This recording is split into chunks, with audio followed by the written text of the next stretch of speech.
Hello friends, in last video we discussed about the basics of laser. So in this video we discuss about the first type of laser, that is ruby laser. So the objective of this video is to understand and study the ruby laser, that is their construction and working of ruby laser.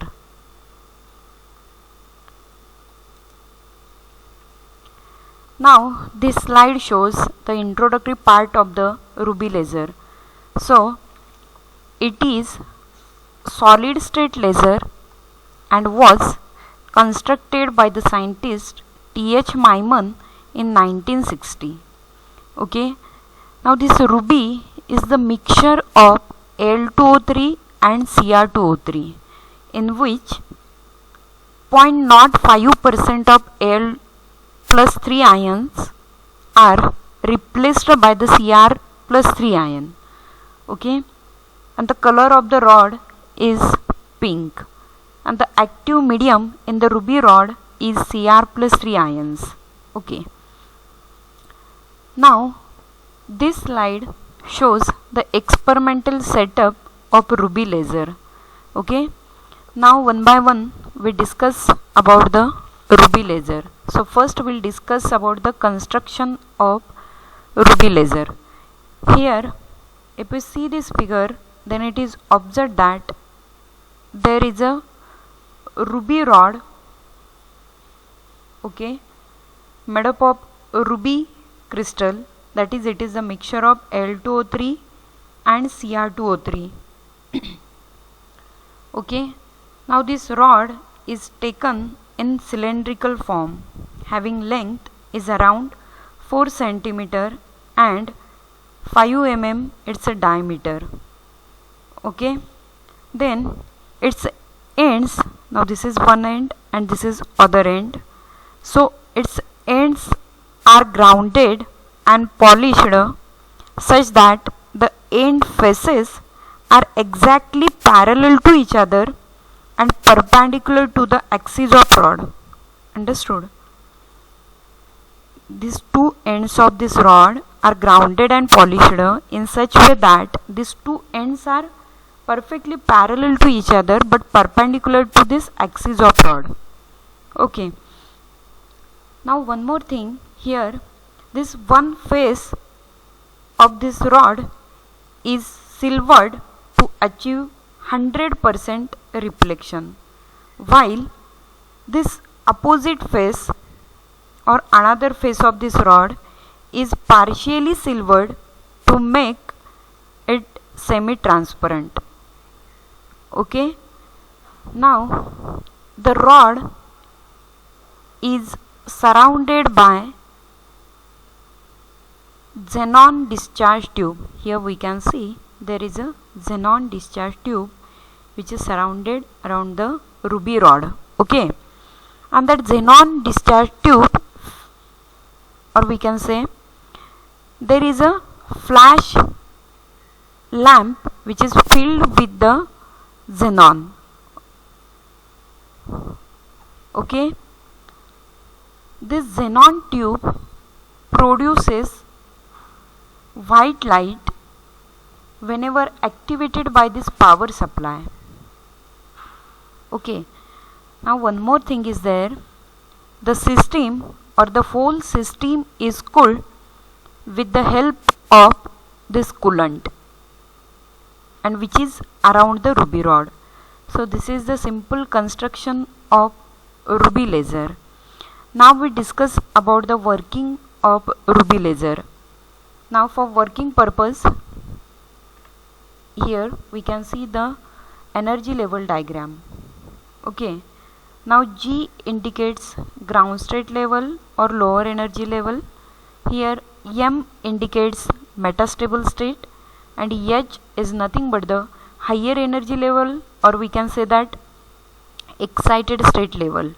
Okay, now what happen at the normal or thermal equilibrium condition or at the stable situation, most of the chromium atoms are in the ground state, that is in G state.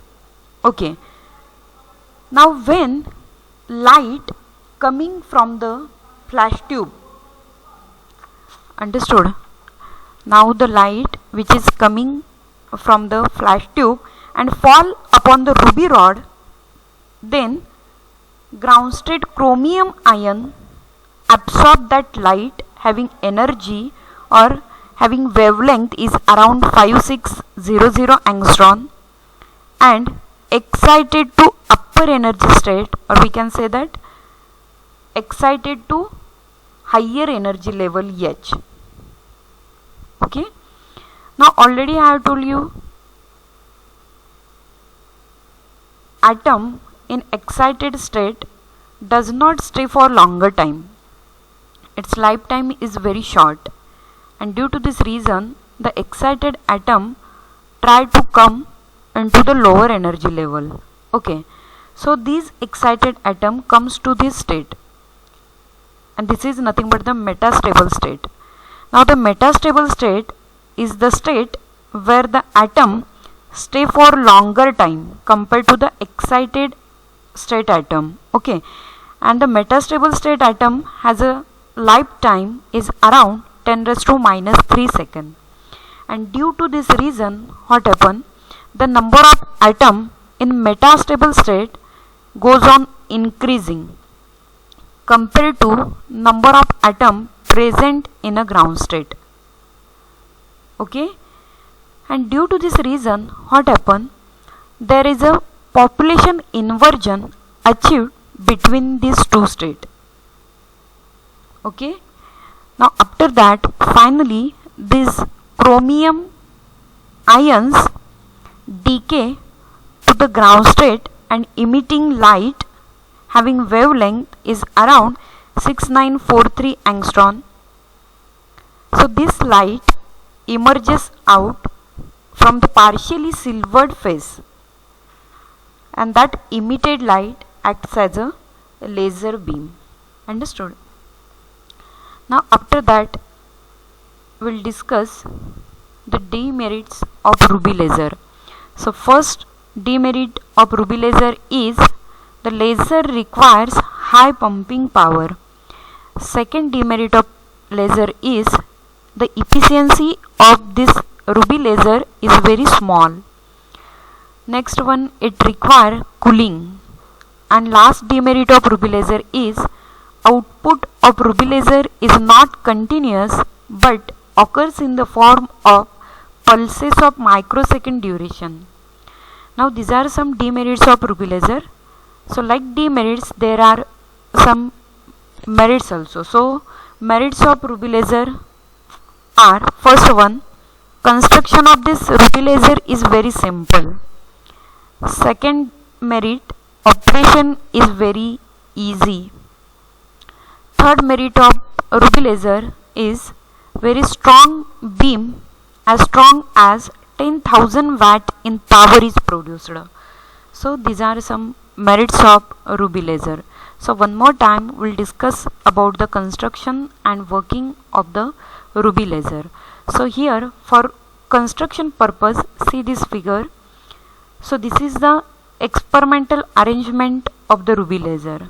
Okay, if we see this figure, then it is observed that here there is a ruby rod which is mixture of L2O3 and Cr2O3. Okay, and which is in the form of cylindrical, having length is 4 centimeter and 5 mm its a diameter. Understood? Now its ends are grounded. Here there is a one end and other end is here. Okay, so its ends are grounded and polished in such way that both the ends are parallel to each other but perpendicular to this axis of rod.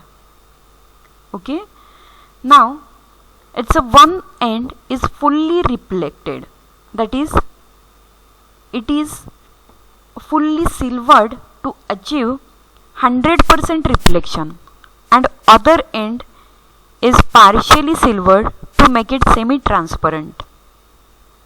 Okay, now the rod is surrounded by helical photographic flash lamp and which is filled with the xenon.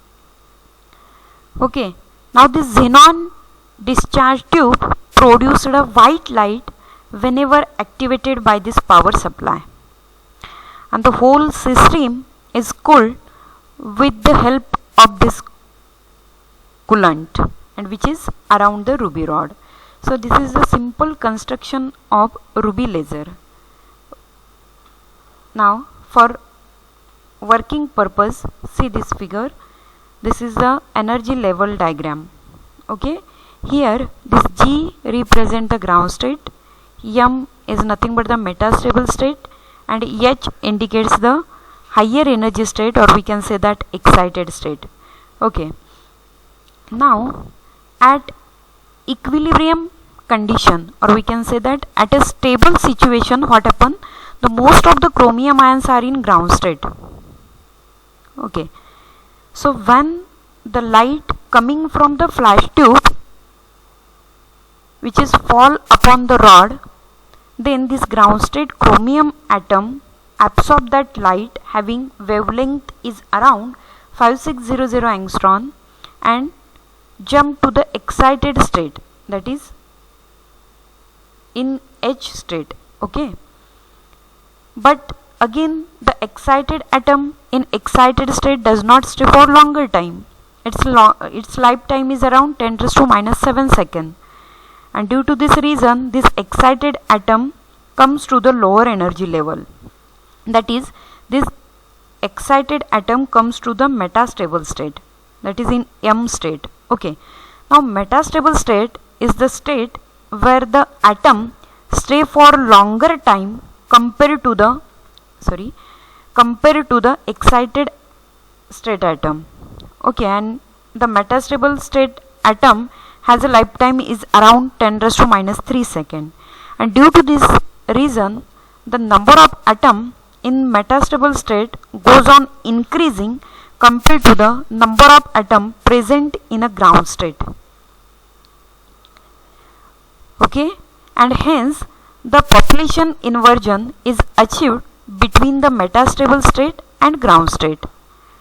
Okay, now after that finally this chromium ions decay to the ground state and emitting the light having wavelength is 6943 angstrom. So this light emerges out from the partially silvered phase, and that partially silvered phase emit light which acts as a laser beam. Understood? Now here these are demerits and merits of the laser. Thank you.